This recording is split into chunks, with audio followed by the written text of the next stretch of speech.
اب جا کے بات چیت شروع کی اپنے ملک کے اندر. وہاں پر بھی خاصی سختیاں رہی ہیں. بنگلہ دیش کی حکومت کی بات کی جائے تو صرف اور صرف مسلط کیا جاتا تھا حکومت کو, تو وہاں پر بھی حالات اچھے نہیں, فیزیبل نہیں رہے. تو اگر ایک ہی یونٹ کے تحت 4 صوبے ہیں پاکستان کے اور سب سے پیارا ہمارا لاڈلا کشمیر ہے, تو ان چیزوں کو لے کر چلنا. جب پاکستان کے اندر سرمایہ کاری نہیں ہوگی, جب پاکستان کے اندر صرف 3 سیاسی جماعتیں ہوں گے, جب پاکستان کے اندر چیدہ 4 سے 5 گھرانے ہوں گے, تو وہ کون سا سسٹم اور کون سے انتظامات کر سکتے ہیں.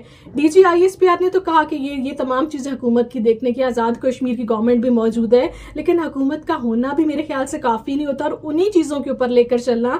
بھارت کی بات کریں گے, وہاں پر آبادی 1.5 ارب ہے, 32 سے زیادہ بھارت کی ریاستیں ہیں, اور وہ ابھی بھی ورکنگ کر رہے ہیں مزید ریاستیں بنانے کی, تاکہ وہاں پر گورننس بیٹر کی جا سکے. کیونکہ آج بھارت کے حالات یہ ہیں کہ پشچم بنگال کی ان کی ریاست دیکھ لیں, چھتیس گڑھ کی دیکھ لیں, اسام کی دیکھ لیں, جو ہی باڑھ آتی ہے, سیلاب آتا ہے, زمینی رابطے بھارت سے ختم ہو جاتے ہیں. وہ بنگلہ دیش سے غیر قانونی لوگ وہاں پر آتے ہیں, اور وہ یہ اس چیز کو ایکسیپٹ کرتے ہیں اور بار بار کہتے ہیں کہ ہمارے پاس تو کوئی قانون ہی نہیں, ہم کس کے تحت غیر قانونی بنگلہ دیشیوں کو بھارت سے نکالیں جب بارڈر فینسنگ ہی نہیں ہے. تو ان ریاستوں کو خاص طور پہ وہ فوکس کر رہے ہیں کہ یا پھر ان کو چھوٹا کر دیا جائے, یا ڈیوائیڈ کر دیا جائے, یا پھر ان کو فیڈرل کے انڈر کر دیا جائے, کیونکہ یہاں پر سیکیورٹی ایشو ہے. تو ڈسکشن تو ہونی چاہیے. دیکھیں پاکستان میں 18 صوبے ہوں گے یا 20 ہوں گے یا 25 ہوں گے, لیکن وہ ہونا تب ممکن ہے جب سیاسی جماعتوں کا کنسنسس ہوگا. لیکن سیاسی جماعتیں آج صرف اور صرف ایک ہی چیز سوچ رہی ہیں کہ ہمیں ڈائیلاگ کا حصہ نہیں بننا. صحیح. اچھا ہیرا صاحب, آخری 2-3 منٹ ہے وہ میں آپ کے حوالے سے تھوڑا سے بات کرنا چاہ رہے ہیں, کیونکہ آپ نے انڈیا کی بات کی. یہ تھوڑا سا ہمیں بتائیں کہ انڈیا والے جو ہے وہ آپ کے خلاف اتنا کیوں ہیں. آپ کا کئی مرتبہ انہوں نے اکاؤنٹ سسپینڈ کرانے کی کوشش کی, آپ کے اوپر وہ کیرالا اور پتہ نہیں کون سی پولیس نے مقدمے کرا دیے, آپ کو مطلوب قرار دے دیا گیا. خاص طور پر یہ جب جنتر منتر پہ کاکروچو جنتا پارٹی کا احتجاج ہوا, اس کے اوپر آپ کوئی بھی ٹویٹ کرتی تھی یا کوئی بھی آپ کا کمنٹ ہوتا تھا, وہ آپ کو فوراً, یہ کہانی کیا ہے, تھوڑا سا ہمارے سامعین اور ناظرین کو بتائیے.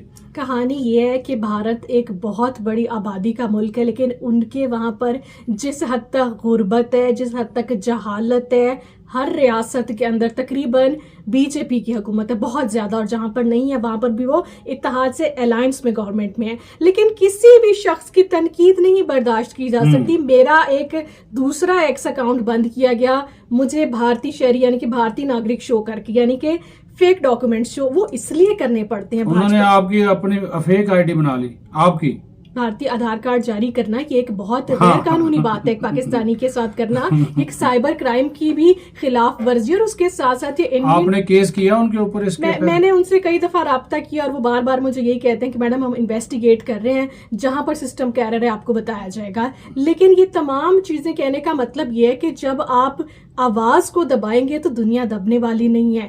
میں تو وہ شخص ہوں جو کہ یہاں پر رہ کے ہمیشہ سے فیکٹس کی بات کی جاتی ہے. آج بھارت کے اندر مسلمانوں کی کیا حالت ہے, میں آپ کو آج کا واقعہ بتاتی ہوں.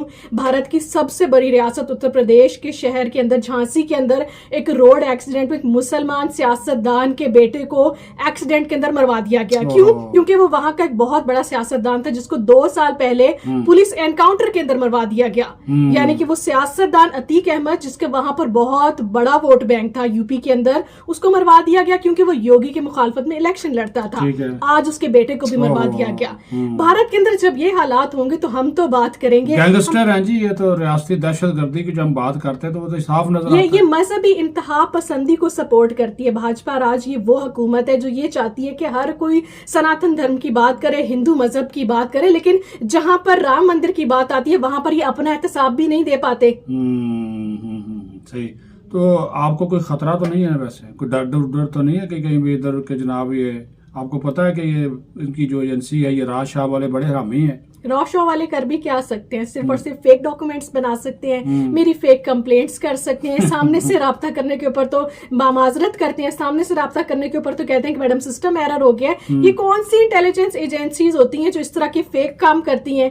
اگر ان کا مینڈیٹ یہی رہ گیا کہ دوسرے ملک کے شہریوں کے فیک ڈاکومنٹس بنانا, ان کے خلاف جھوٹی کارروائیاں کرنا, جھوٹے مقدمات بنانا, تو میرے خیال سے ایسی ایجنسی کو تو بند ہو جانا چاہیے. یہ ناظرین اجازت اس وجہ سے آپ سے چاہیں گے کہ 1.5 ارب کی آبادی کو ایک چھوٹی سی ہیرا نے جو ہے وہ وقتہ ڈالا ہوا ہے, تو اس سے آپ اندازہ لگا لیں کہ ان لوگوں کے اندر کتنی برداشت ہے اور کتنی ان کے اندر انتہا پسندی ہے, کتنی ان کے اندر جنونیت ہے کہ ایک نہتی لڑکی کو اور اس کے فیک اکاؤنٹس بنا کر جو ہے وہ اس کو مطلوب بھی اور آدھار کارڈ بھی بنا دیا، لیکن اس کے باوجود ہیرا جو ہے وہ ڈٹی ہوئی ہے. ظاہر ہے جہاں پہ پاکستان کا قومی مفاد آتا ہے تو پاکستان کا ہر شہری جو ہے بطور شہری ہمارا ویسے بھی اور جہاں پر بھارت میں انسانی حقوق کی بات ہوتی ہے وہ میں ہمیشہ آواز اٹھاتی رہوں گی. جی بالکل. بہت شکریہ ہیرا جی آپ کے وقت دینے کا. Thank you very much G.